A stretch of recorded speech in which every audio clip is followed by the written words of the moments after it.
Solve using the quadratic formula. 2x squared plus 5x minus 3 equals 0. Recall that the quadratic formula is x is equal to negative b plus or minus the square root of b squared minus 4ac all over 2a, where this is the solution to the equation ax squared plus bx plus c equals 0. In this case, a is equal to 2, b is equal to 5, and c is equal to negative 3.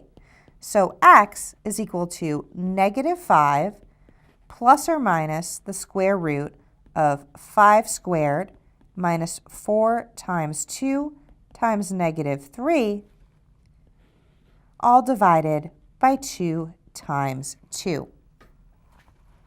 Simplifying, we have x is equal to negative 5 plus or minus the square root of 25 plus 24 all over 4.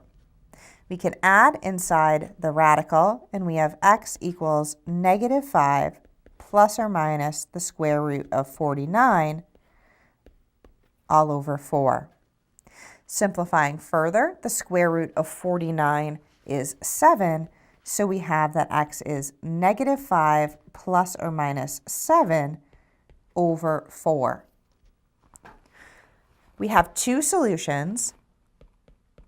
X is negative 5 minus 7 over 4, or x is negative 5 plus 7 over 4. We can simplify each.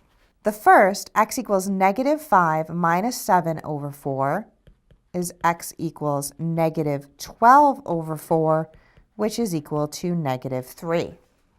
For our second solution, we have x equals negative 5 plus 7 over 4, which is x equal to 2 over 4, or x equals 1/2.